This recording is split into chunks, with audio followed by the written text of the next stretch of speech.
হরে কৃষ্ণা নমস্কার। আজকের এই অনুষ্ঠানে আলোচনা করব 2026 সালে পৌষ সংক্রান্তি বা মকর সংক্রান্তি এবছর হয়ে পড়েছে, তথা মকর সংক্রান্তির দিন কোন অমৃত যোগে আপনারা গঙ্গা স্নান করবেন, বা যাদের সামনাসামনি নদী বা শুধু নদ রয়েছে, সমুদ্র রয়েছে, তারা কিভাবে স্নান করবেন এবং বিশেষ একটি উপাচার সম্পর্কে আপনাদেরকে বলবো। সেটা অবশ্যই এই মকরের দিন কিন্তু আপনাদেরকে করতেই হবে।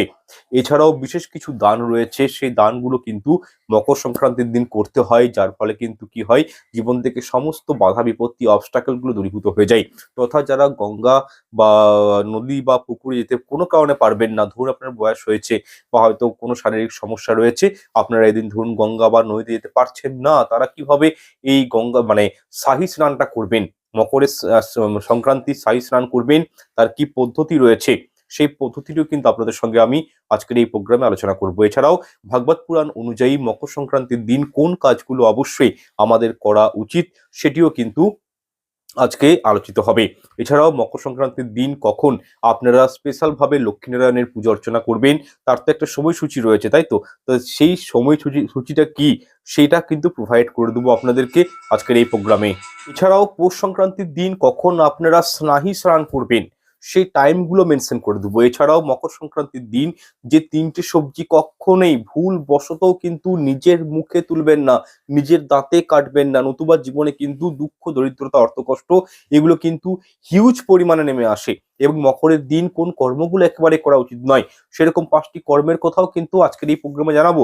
এছাড়াও যারা ঘরে লক্ষ্মীনারায়ণ পুজো করবেন, তারা এই দিন অবশ্যই মা লক্ষ্মীর জন্য একটি স্পেশাল ফুল এবং একটি স্পেশাল ফল যদি আপনারা মা লক্ষ্মীর জন্য আনতে পারেন, আমি কথা দিচ্ছি নতুন বছরে অর্থের কমতি হবে না, মা লক্ষ্মী কিন্তু আপনার ঘরে স্থিত হয়ে যাবেন। সর্বোপরি নিজের রাশি অনুযায়ী আপনারা মকরের দিন কি কি দান করবেন, যাতে করে জীবনে সুখ, শান্তি, সমৃদ্ধি আসে, সেই বিষয়টাও কিন্তু জানাবো। সুতরাং অনুরোধ করবো যে আজকের এই প্রোগ্রামটা আপনারা দেখুন। আশা করছি মকরের আর কোনো প্রোগ্রাম দেখার প্রয়োজন পড়বে না। A to Z আজকে এই প্রোগ্রামে আমি মকর সংক্রান্তি নিয়ে আলোচনা করেছি। সুতরাং অবশ্যই প্রোগ্রামটি শেষ পর্যন্ত দেখুন। আপনাদের মহামূল্যবান ধৈর্য দিয়ে একটু সময়টা দিয়ে প্রোগ্রামটি দেখুন, এবং প্রোগ্রামটি ভালো লেগে থাকলে লাইক, কমেন্ট, শেয়ার করতে ভুলবেন না, এবং চ্যানেলটি অবশ্যই সাবস্ক্রাইব করে রাখবেন। এরপর আমি প্রত্যেকটা বিষয় তো প্রথমে সামারাইজ করে দিলাম যে কি কি আলোচনা করব, এবং প্রত্যেকটা বিষয়ের পর আমি আপনাদের সামনে তুলে ধরার চেষ্টা করছি। সুতরাং একটু নিজের ফোকাসটা আজকের এই প্রোগ্রামে দিবেন, অনেক কিছু নতুন তথ্য জানতে পারবেন। দেখুন, আগামী 14ই জানুয়ারি বুধবার দিন এবছর মকর সংক্রান্তি বা পৌষ সংক্রান্তি পালিত হবে 2026-এ। এই দিনে লক্ষ্মীনারায়ণের পুজো করার সব থেকে শুভ সময়টা আপনাদেরকে বলে দিচ্ছি। সেটা হচ্ছে 14ই জানুয়ারি বুধবার প্রদোষকাল, অর্থাৎ সন্ধ্যার সময়, বিকেল 4:39 থেকে সন্ধে 5:52 পর্যন্ত, এবং অমৃতযোগের সময়সূচিটা হচ্ছে দুপুর 2:39 থেকে 5:42 পর্যন্ত। এবং এই দিন 14টি জিনিস দান করা অত্যন্ত শুভ। তার কারণ ডেটটা দেখুন কি পড়েছে, 14ই জানুয়ারি, এবং 14টা জিনিস, ঠিক আছে, অত্যাধিক শুভ। এবং এই 14 প্রকার দান যেগুলো আছে, সেগুলো কিন্তু আপনাদেরকে বলে দিচ্ছি, আপনারা কিন্তু খাতায় লিখে রাখতে পারেন। নাম্বার 1, কালো তিল, আখের গুড়, আলো চাল বা নর্মাল চাল, যে চালটা আমরা খাই সেটাও দান করতে পারেন। সবুজ মুগ ডাল, তিলের নাড়ু, আটা, আলু, ঘি, তিলের খাজা, মূলো, খিচুড়ি, মিষ্টি, দই এবং কম্বল বা শীতের বস্ত্র। এগুলো টোটাল দেখুন, কাউন্ট করুন, 14 প্রকার জিনিস। এগুলো কিন্তু মকরের দিন দান করতে হয়, জীবনে প্রসপারিটি আসে, সুখ শান্তি আসে। এগুলো দান করা মানে অত্যাধিক শুভ, অক্ষয় পুণ্য অর্জন হয়, এবং সেই পুণ্যটা সারাটা জীবন কিন্তু আপনাদের সঙ্গে ক্যারি ফরওয়ার্ড হয়। তবে সবাইকার পক্ষে এটাও বাস্তব যে 14 প্রকার জিনিস কিন্তু সবাই দান করতে পারেন না। তো সেক্ষেত্রে আপনারা অন্তত 3টি জিনিস দান করুন। 3টি জিনিসের মধ্যে খুব ভাইটাল জিনিস হচ্ছে এদিন আখের গুড়, কালো তিল এবং শীতের বস্ত্র আপনারা কোনো হতদরিদ্র গরিব মানুষকে দান করতে পারেন, জীবনে কিন্তু দারুণ রেজাল্ট পাবেন। আচ্ছা, মকর সংক্রান্তি যে তিথিটা শুরু হচ্ছে সেটা কিন্তু আপনাদের জানা প্রয়োজন। মকর সংক্রান্তি তিথি কখন লাগছে সেটা কিন্তু জেনে নিন। এটা লাগছে 13ই জানুয়ারি মঙ্গলবার বিকেল 3:17 থেকে শুরু হচ্ছে সংক্রান্তি তিথি, এবং যা সমাপ্ত হচ্ছে 14ই জানুয়ারি বুধবার সন্ধে 5:57। আচ্ছা, অনেকেই ভাববেন যে মকর সংক্রান্তি মানেই যে সনাতন ধর্মের মানুষের ঘরে ঘরে পিঠা তৈরি হয় এদিন। তবে এই পিঠা প্রথমে ভগবানকে নিবেদন করবেন, তারপর সেটি আপনারা প্রসাদ রূপে নিজেরা গ্রহণ করবেন, তার আগে নয়। এবং এই পিঠা যখন তৈরি করবেন, অতি অবশ্যই ভালো করে গ্যাস ওভেন পরিষ্কার করে নিতে হবে। আপনি যার মাধ্যমে রান্নাটি করছেন সেই জায়গাটি ভালো করে পরিষ্কার পরিচ্ছন্ন রাখবেন। তারপরে সেটিতে ভগবানের জন্য মানে পিঠা তৈরি প্রথমে করবেন, ভগবানের জন্য আলাদা পাত্র রাখবেন, সেই পাত্রতে আপনারা কিন্তু নৈবেদ্য হিসাবে পিঠা ভগবানকে নিবেদন করবেন। তারপরে কিন্তু প্রসাদ রূপে সেটি নিজেরা গ্রহণ করবেন, নিজের পাড়া প্রতিবেশী, বন্ধু বান্ধবী বা নিজের ঘরের লোককে সেই পিঠে কিন্তু মানে নিবেদন করতে হয়। আচ্ছা, এছাড়াও এই দিন আপনারা কিন্তু তিলের নাড়ু, গুড়ের সন্দেশ বা পায়েস তৈরি করে প্রভুকে অর্পণ করতে পারেন। শাস্ত্র বলছে এই দিন তিল দিয়ে কোনো খাবার তৈরি করা একান্তই কিন্তু ঘরের মধ্যে এটাকে শুভ বলা হয়, অসপিসিয়াস বলা হয়। এটি প্রভুর অত্যন্ত প্রিয়, ঠিক আছে? তো তাই আপনারা পিঠের মধ্যে তিল দিয়ে পুর তৈরি করে তিলের পিঠে তৈরি করতে পারেন বা তিলের নাড়ু তৈরি করতে পারেন, খুব ভালো রেজাল্ট পাবেন। যাই হোক, আপনারা 14ই জানুয়ারি বুধবার দিন মকর সংক্রান্তির যে পূর্ণকাল রয়েছে, মহাপবিত্র কাল রয়েছে, সেই সময় স্নান করার চেষ্টা করবেন। সব থেকে এটি পবিত্র সময় 2026 সালে কিন্তু বলা হয়েছে। শাস্ত্র মতে দেখুন, আগামী 14ই জানুয়ারি বুধবার দিন মকর সংক্রান্তি উদযাপিত হবে। এটি অত্যন্ত একটা পূর্ণ তিথি এবং যারা গঙ্গা স্নান করবেন তারা পূর্ণ লগ্নে গঙ্গা স্নান বা নদীতে স্নান করতে পারেন এবং শুভ সময়টা হচ্ছে ভোর সকাল 5টা 53 মিনিট থেকে শুরু করে সকাল 6টা 59 মিনিট পর্যন্ত। এটা কিন্তু একটা বেস্ট টাইম এই গঙ্গা স্নান করার জন্য। বা আপনারা যদি ঘরেও স্নান করতে চান, কোনো নদী বা পুকুরে গিয়ে স্নান করতে চান, সেখানেও আপনাদেরকে বলবো, এই যে টাইমটা আপনাদেরকে বললাম, সকাল 5টা 53 মিনিট থেকে সকাল 6টা 59 মিনিট পর্যন্ত, এই সময়টা কিন্তু কাজে লাগাবেন। ধরুন কোনো কারণে আপনারা এই সময়টাতে স্নান করতে পারলেন না, তো সেক্ষেত্রে আরেকটা সময় বলে দিচ্ছি আমি, এই সময়ও কিন্তু স্নান করা যায়। সেটা হচ্ছে 14ই জানুয়ারি বুধবার দিন সকাল 9টা 45 মিনিট থেকে শুরু করে সকাল 10টা 53 মিনিট পর্যন্ত। এই সময় আপনারা গঙ্গা স্নান সেরে ফেলার চেষ্টা করবেন এবং গঙ্গা পূজা করার জন্য সব থেকে শুভ সময় হলো 14ই ফেব্রুয়ারি বুধবার দিন দুপুর 2টো 39 মিনিট থেকে শুরু করে বিকেল 5টা 45 মিনিট পর্যন্ত এবং মহাপূর্ণকাল সময় হলো দুপুর 2টো 39 মিনিট থেকে বিকেল 3টে 42 মিনিট পর্যন্ত। এই সময়ও গঙ্গা পূজা করা সব থেকে শুভ বলে মনে করা হয়। আচ্ছা, যাদের পক্ষে ধরুন নদী বা পুকুরে বা সাগরে বা গঙ্গায় গিয়ে স্নান করা সম্ভব নয়, তারা কি করবেন? নিজের ঘরেই ব্রহ্ম মুহূর্তে দিয়ে ঘুম থেকে উঠুন এবং স্নান করার সময়, ঠিক আছে, একটু উপাসনা করুন ঠাকুরের, মুখ হাত ভালো করে ধুয়ে, এবং এই যে একটা সময় বললাম, এই সময়ের মধ্যে স্নান করার জলে 2-4 ফোঁটা গঙ্গা জল দিয়ে দিবেন, একটু কালো তিল দিয়ে দিবেন এবং 3বার মা গঙ্গা, মা গঙ্গা, মা গঙ্গা এটি বলে স্নান করতে পারেন। বা এটাও করতে পারেন, স্নানের জলে এই দিন কালো তিল মিশিয়ে প্রথমে স্নান করলেন, স্নান করে বেরিয়ে আসার পর গায়ে অল্প করে গঙ্গা জল দিয়ে দিলেন, কিন্তু যখন মাথায় জল ঢালবেন পূর্ব দিকে মুখ করে জল ঢালবেন এবং কি মা গঙ্গা উচ্চারণটা কিন্তু অবশ্যই করবেন। তারপরেই কিন্তু আপনারা স্নানটা করবেন। কিন্তু আরেকটা বিষয় বলে রাখছি, ঠাকুরের কোনো নাম কিন্তু বাথরুমের মধ্যে নিতে নেই। যদি আপনাদের শুধু বাথরুমটা রয়েছে স্নান করার, সেক্ষেত্রে উপায়টি করবেন, নতুবা কিন্তু আপনাদেরকে ঘরের বাইরে উঠানে হোক বা কুয়াপাড়ে হোক, এখানে গিয়ে কিন্তু চানটা মানে স্নানটা করতে হবে। কিন্তু যদি ঘরে টয়লেট বাথরুম একসঙ্গে রয়েছে, সেখানে কিন্তু আপনারা মা গঙ্গার নামটি উচ্চারণ করবেন না বা স্নানটা কিন্তু করবেন না। যাদের ধরুন শুধু স্নান করেন, কোনো টয়লেট নেই বাথরুমের মধ্যে, তারা কিন্তু অবশ্যই মা গঙ্গা উচ্চারণটি করে স্নানটি করতে পারেন এবং স্নান করার সময় মনে মনে ভগবানকে আহ একটা প্রার্থনা জানাবেন, ঠিক আছে, যে হে প্রভু, নতুন একটা জীবন পেয়েছি তোমার জন্য। হে প্রভু, আমার কৃতকর্মের পাপ থেকে আমাকে ক্ষমা করো। আমি আমার সমস্ত পাপ এই মকর সংক্রান্তির স্নানের মাধ্যমে ধুয়ে রিক্ত হলাম। হে প্রভু, জীবনে আমার উদ্দীপনা দাও, তোমার সান্নিধ্য দাও এবং নতুন করে জীবনটাকে শুদ্ধ মানে শুরু করার অনুপ্রেরণা ও শক্তি যোগাও।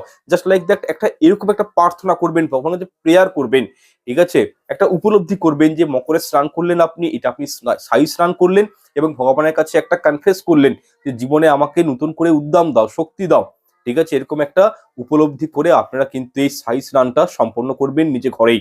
দেখুন, এই দিন বিভিন্ন মুনি ঋষিরা শাহী স্নান বা মকর সংক্রান্তি স্নান করেন গঙ্গাসাগরে এবং এই গঙ্গাসাগর মেলা যেখানে অনুষ্ঠিত হয় সেখানে কিন্তু কপিল মুনির আশ্রম রয়েছে। সুতরাং আপনারা মকর সংক্রান্তির দিন প্রাতঃস্নান করবেন যতটা পারবেন, এই দিন হরিনাম জপ করবেন, নিজের ঘরে নাম সংকীর্তন করাবেন, সৎসঙ্গ রাখতে পারেন, ভগবদ গীতার অনুসরণ করতে পারেন। এই দিন যারা আমিষ ভোজী তারা কিন্তু অবশ্যই রিমাইন্ড করে দিচ্ছি, নিরামিষ আহার গ্রহণ করবেন এবং কৃষ্ণপ্রসাদ গ্রহণ করবেন। ভুল করে এই দিন নেশাভাং জাতীয় কোনো খাবার গ্রহণ করবেন না। এছাড়াও মঙ্গল আরতি করতে পারেন, ভগবানের সেবা আরতি পুজো করবেন এই দিন। বিশেষ করে লক্ষ্মীনারায়ণের পুজো করবেন সন্ধ্যার সময়। মঙ্গল আরতি করার সময় আপনারা মা লক্ষ্মীর ব্রত বা পাঁচালী এই দিন অবশ্যই পড়বেন, বা যেটি লক্ষ্মী পাঁচালী সেটিও কিন্তু অবশ্যই পড়া উচিত এই দিন। এছাড়াও আমাদের মৎস্য পুরাণে উল্লেখিত রয়েছে মকর সংক্রান্তির দিন হতদরিদ্র গরিব মানুষকে অবশ্যই কিছু না কিছু দান করা উচিত, ছোট বাচ্চাদেরকে ঘরে সেবা দেওয়া উচিত এবং পশু পাখিদের মধ্যে সাধ্য মতন কিছু না কিছু খাবার খাওয়ানো উচিত। এছাড়াও যারা ব্রাহ্মণ রয়েছেন, পুরোহিত রয়েছেন, যারা বৈষ্ণব বা ধর্ম অবলম্বী মানুষজন রয়েছেন, তাদেরকে কিন্তু ঘরে এই দিন সেবা দেওয়া উচিত, কিছু না কিছু তাদেরকে দান করা উচিত। এবং যারা গঙ্গায় স্নান করতে যাবেন, তারা দেখবেন অনেক গরিব মানুষ রয়েছেন গঙ্গার ধারেই, তাদেরকে আপনারা আপনাদের সামর্থ্য মতন দান করতে পারেন। এই দিন দান ধর্ম করা অতি পুণ্যের কাজ, বা শাস্ত্র সিদ্ধান্ত মতে বলা হয়েছে এই দিন যে দানটাই করুন সেই দানটা কিন্তু অক্ষয় হয়ে থাকে, এবং 13 গুণ সেই দানের ফল আপনার জীবনে কিন্তু পরিলক্ষিত হয়। কারণ এই দানের ফল কখনোই ক্ষয় হয় না। মৃত্যুর পরেও বলা হয় শাস্ত্র মতে যে এই দানের ফল প্রাপ্ত করা যায়। তাই এই দিন আপনারা যা দান করবেন সেটা কিন্তু সারা জীবন এবং মৃত্যুর পর পর্যন্ত অক্ষয় হয়ে থাকবে। এরপর প্রশ্ন হলো যে কি দান করবেন। এক্ষেত্রে বলবো জীবনের সৌভাগ্য ফিরে পেতে এই দিন সাত্ত্বিক আহার কোনো অসহায় গরিব হতদরিদ্র ব্রাহ্মণ বা কোনো বৈষ্ণব মানুষকে দান করতে পারেন, কাউকে যে খাওয়াতে পারেন সাত্ত্বিক খাবার, অর্থাৎ ব্রাহ্মণ বা কোনো বৈষ্ণব মানুষকে বা নিরামিষ খাবার কিন্তু, বা কোনো দুস্থ অসহায় মানুষদেরকে আপনারা নিরামিষ আহার গ্রহণ করাতে পারেন, এতে সৌভাগ্যের প্রাপ্তি ঘটে। যাই হোক, এরপর আলোচনা করব যে মকরের দিন যারা ঘরে লক্ষ্মী পুজো করবেন তারা কোন ফুল মাকে নিবেদন করবেন সে সম্পর্কে। দেখুন, এক্ষেত্রে যারা মকরের পুজো অর্চনা করবেন বা মা লক্ষ্মীর পুজো অর্চনা করবেন, তারা যদি পারেন এই মকরের দিনে মূলো ফুল এবং পদ্ম ফুল মাকে নিবেদন করবেন, এতে মা লক্ষ্মী অত্যন্ত প্রসন্ন হন। কথায় আছে, শাস্ত্রে বলা হয়েছে পদ্ম ফুল দিয়ে কিন্তু মা লক্ষ্মী গৃহে প্রবেশ করে। এছাড়া নৈবেদ্য হিসাবে মা লক্ষ্মীকে উনার প্রিয় ফুল নারকেল পানি ফল অবশ্যই কিন্তু দেওয়ার চেষ্টা করবেন, এতে জীবনে অখণ্ড সুখ শান্তি লাভ হয়। দেখুন, মকর সংক্রান্তির দিন যারা মা লক্ষ্মীর পুজো অর্চনা করবেন তারা কিভাবে নৈবেদ্য মাকে নিবেদন করবেন সেই নিয়মটাও আমি বলে দিচ্ছি। এইভাবে যদি আপনারা মা লক্ষ্মীকে ভোগ নিবেদন করেন, এতে মা লক্ষ্মীর ব্লেসিং পাওয়া যায়, মা লক্ষ্মী ঘরে কিন্তু স্থিত হয়ে যান। দেখুন, এক্ষেত্রে কলাপাতার মাধ্যমে আপনারা মায়ের ভোগ নিবেদন করবেন, সঙ্গে একটি শুদ্ধ ঘিয়ের প্রদীপ তা উনার উদ্দেশ্যে প্রজ্বলিত করবেন। এরপর বলবো আপনারা কোন সেই সবজি যা পৌষ পার্বণ চলাকালীন গ্রহণ করবেন না। এটা কিন্তু খুব ভাইটাল পয়েন্ট। কিছু কিছু তিথি রয়েছে সেইখানে কিন্তু বিশেষ বিশেষ খাবার রয়েছে, সেগুলো কিন্তু কখনোই গ্রহণ করতে নেই, সে সম্পর্কে জানা উচিত আপনাদের। দেখুন, দানা জাতীয় কোনো সবজি আপনারা কিন্তু মকর সংক্রান্তির দিন ভুল করেও নিজের দাঁতে কিন্তু কাটবেন না। যেমন ধরুন বিনস, বরবটি, পটল, এই সকল দানা জাতীয় কোনো সবজি ভুল করেও খাবেন না। এরই পাশাপাশি এই শুভ দিনে আপনারা যে জিনিসটি খাবেন না সেটা হচ্ছে টক দই বা মিষ্টি দই। শাস্ত্র মতে এই মকর সংক্রান্তির দিন দই কিন্তু খেতে নিষেধ করা হয়েছে, এতে আর্থিক সমস্যা জীবনে নেমে আসে। এই দিন যারাই দই খায় তাদের জন্মছকে কিন্তু শুক্র ডাউন হয়ে যায়। এরই পাশাপাশি আরো একটা জিনিসের কথা বলবো, সেটা হচ্ছে ভুল করেও আপনারা খাবেন না এই মকরের দিন, সেটা হচ্ছে মুসুর ডাল। আপনারা অরহর ডাল, এদিকে বিড়ি কলাইয়ের ডাল বা মুগ ডাল যেটাই খান অসুবিধা কিছু নেই, কিন্তু মুসুর ডাল কিন্তু এদিন খেতে নেই। আপনারা যে কোনো প্রকার ডাল খেতেই পারেন, তবে এইটা মানে বাদ দিয়ে। এছাড়াও পৌষ পার্বণ চলাকালীন আমিষ জাতীয় কোনো খাবার যেমন মাছ, মাংস, ডিম, পেঁয়াজ, রসুন, এই সকল খাবারগুলো কিন্তু খাওয়া উচিত নয়। আর যদি সম্ভব হয় এই পৌষ পার্বণ চলাকালীন 3 দিন আপনারা কিন্তু কখনোই আমিষ খাবার গ্রহণ করবেন না। দেখবেন মাতা লক্ষ্মীর কৃপায় আপনাদের জীবন খুব সহজ হয়ে উঠেছে। যাই হোক, এরপর আলোচনা করব মকর সংক্রান্তির দিন যে কর্মগুলো একেবারে আমাদের করা উচিত নয় সে সম্পর্কে।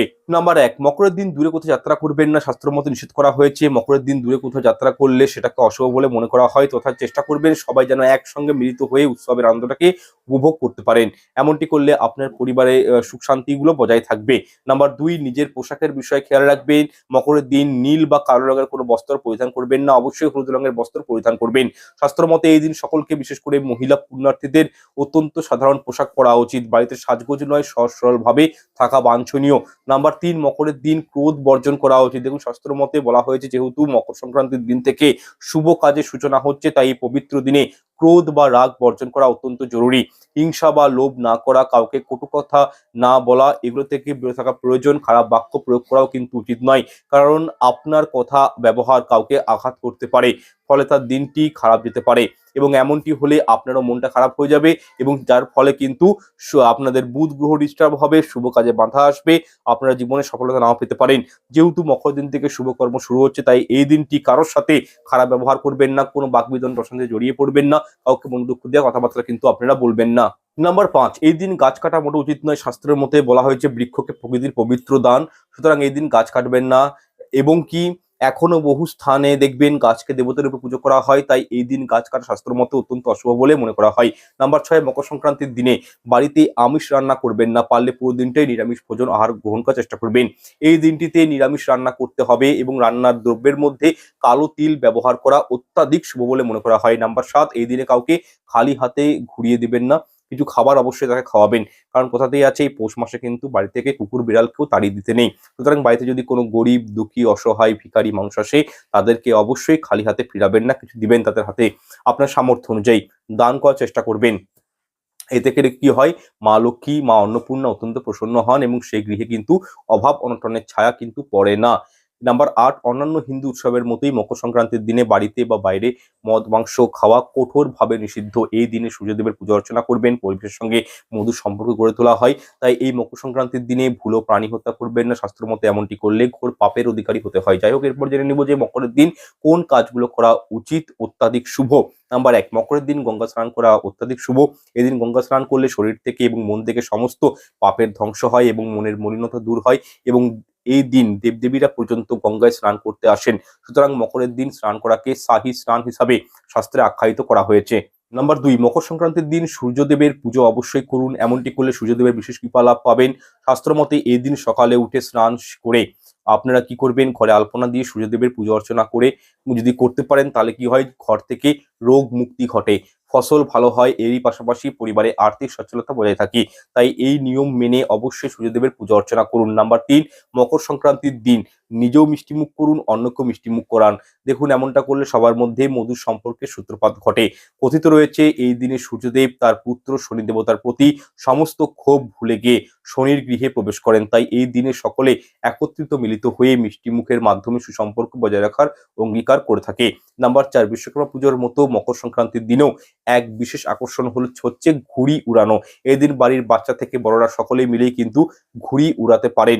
শাস্ত্র মতে সকাল সকাল ঘুড়ি উড়ানোর মাধ্যমে সূর্যের আলো শরীরে রাখলে তা শরীরের জন্য খুবই স্বাস্থ্যকর বলে মনে করা হয়। তাই এই উৎসবের দিনে সূর্যের আলোর শরীর মন সুস্থ সতেজ রাখতে ঘুড়ি উড়ানোর প্রথা বহু দিন ধরে কিন্তু আমাদের ধর্মে বলা হয়েছে। তবে অবশ্যই খেয়াল রাখবেন আপনার আনন্দ যেন অন্যের ক্ষতি না করে। নাম্বার 5, জ্যোতিষশাস্ত্র মতে এই দিন যদি কোনো গরিব দুঃখীকে চাল ডাল ঘি কম্বল দান করতে পারেন, তা কিন্তু গৃহস্থের পুণ্যি লাভ হয়। তাই এই মকর সংক্রান্তির দিন পারলে সামর্থ্য মতো এগুলোর মধ্যে যে কোনো একটি জিনিসও গরিব দুঃখী কোনো ব্যক্তিকে দান করতে ভুলবেন না। সব থেকে ভালো হয় যদি এই দিন আপনারা কালো তিল, আখের গুড় এবং শীতের বস্ত্র দান করতে পারেন বা চাল ডাল ঘি দান করতে পারেন। এগুলো কিন্তু অত্যাধিক শুভ কর্ম হিসেবে মনে করা হয় এবং এর থেকে যে পুণ্য অর্জন হয় সেটা কিন্তু মৃত্যুর পরেও প্রাপ্তি হয়। যাই হোক, এরপর আলোচনা করবো এমন কিছু দান রয়েছে যে দানগুলো করলে 100 গুণ ধন সম্পত্তি বৃদ্ধি পেতে পারে। যদিও আমি 14টি দানের কথাই প্রথমে বলে দিয়েছি, সে দানগুলো তো অবশ্যই করবেন। এছাড়াও আরো কিছু দান রয়েছে, সেগুলো করাটাও খুব শুভ বলে মনে করা হয়। যেমন ধরুন, মকর সংক্রান্তির দিন নিজের সাধ্য মতন তিল, গুড়, দই, চিড়ে দান করুন। মকর সংক্রান্তির দিন গঙ্গা স্নান করলে 1000 অশ্বমেধ যজ্ঞের ফল লাভ পাওয়া যায়। এমনটা বলা হয়ে থাকে এই দিন আপনি যা দান করবেন তার 100 গুণ আপনি আপনার জীবনে ফেরত পেতে পারেন। তবে এই দিন আপনি যদি আপনার রাশি অনুযায়ী দান করেন তাহলে সর্বশ্রেষ্ঠ ফল পাওয়া যায়। তাহলে আসুন এরপর জেনে নিই মকর সংক্রান্তির দিন কি কি দান করবেন নিজের রাশি অনুযায়ী। নাম্বার 1, মেষ রাশির জাতক জাতিকারা ভেলি গুড় বা আখের গুড় ও তিল দান করলে এদের জীবনে সুখ শান্তি আসবে। বৃষ রাশির ব্যক্তিরা যদি মকর সংক্রান্তির দিন বস্ত্র দান করতে পারেন তাহলে জীবনে অনেক লাভ হয়। মিথুন রাশির জাতক জাতিকাদের মকরের দিন আপনারা সাদা তিল দান করতে পারেন। এছাড়াও সবুজ রঙের বস্ত্র বিতরণ করতে পারেন। কর্কট রাশির মানুষজনেরা অবশ্যই মাথায় রাখবেন এই দিন সাবুদানা ও তিল দান করতে পারেন। সিংহ রাশির মানুষেরা সংক্রান্তির দিন গুড় দান করতে পারেন, এতে আপনার জীবনে সৌভাগ্য কিন্তু 100% বৃদ্ধি পাবে। কন্যা রাশির জাতক জাতিকারা এই দিন তিল দান করুন। তুলা রাশির জাতক জাতিকারা সর্ষে বা সরিষার তেল দান করতে পারেন। বৃশ্চিক রাশির ক্ষেত্রে আপনাদেরকে আমি অবশ্যই বলবো যে বৃশ্চিক রাশির ক্ষেত্রে তিল বা খিচুড়ি দান করতে পারেন, এতে আপনার সৌভাগ্য বৃদ্ধি পারে, মানে বৃদ্ধি অনেকটাই কিন্তু হতে পারে, ইনহ্যান্স হয়। গুড লাক আপনাদের কিন্তু নিত্যদিনের সঙ্গী হয়ে উঠতে পারে। ধনুরাশির জাতক জাতিকাদের জন্য বলবো ছোলার ডাল দান করতে পারেন। মকর রাশির ক্ষেত্রে জাতক জাতিকারা তিল ও কম্বল দান করতে পারেন এবং কুম্ভ রাশির জাতক জাতিকারা কিন্তু তিল, চিরুনি, কালো বস্ত্র দান করতে পারেন এবং মীন রাশির জাতক জাতিকারা কিন্তু অবশ্যই সাবুদানা ও তিল দান করতে পারেন এবং সকালেই কিন্তু স্নান করে তিলের জিনিস এই দিন অবশ্যই গ্রহণ করবেন। দেখুন মকরের দিন কিন্তু শর্তিলা একাদশীও পড়ে গেছে। তো শর্তিলা একাদশী হচ্ছে প্রভু বিষ্ণু মা লক্ষ্মীর পূজা অর্চনার দিন। সেক্ষেত্রে এই দিন কিন্তু হলুদ বস্ত্র পরিধান করবেন। আর যদি পারেন তিলের তৈরি কোনো খাবার প্রভুকে অবশ্যই কিন্তু নিবেদন করবেন এবং সেটি পরে ভোগ হিসাবে নিজেরাও গ্রহণ করবেন। এই দিন কোনোভাবেই কোনো প্রকারের ঘোর কর্ম কিন্তু করতে যাবেন না এবং যাদের সামনাসামনি গঙ্গা নদী রয়েছে তারা কিন্তু অবশ্যই গঙ্গায় এদিন স্নান করার চেষ্টা করবেন। এটি কিন্তু সবথেকে শুভ কর্ম মকরের জন্য। যাই হোক, আজকের এই প্রোগ্রামটি দীর্ঘায়িত করছি না। সবকিছু বিষয় আপনাদের সঙ্গে আমি টু দি পয়েন্ট রাখার চেষ্টা করেছি, আলোচনাগুলো করেছি। দেখা হচ্ছে পরের অনুষ্ঠানে। যারা হস্তবিচার করাতে চাইছেন, প্রিমিয়াম কুস্তি করাতে চাইছেন, যারা বাস্তু প্ল্যান করাতে চাইছেন, তারা কিন্তু অবশ্যই ভিডিও ডিসক্রিপশন বক্সে আমার হোয়াটসঅ্যাপ নাম্বার আছে, সেখানে কিন্তু যোগাযোগ করবেন। হোয়াটসঅ্যাপ নাম্বার দেওয়া রয়েছে। অবশ্যই দেখা হচ্ছে পরের অনুষ্ঠানে। ঈশ্বর আপনাদের মঙ্গল করুক। নমস্কার, ধন্যবাদ।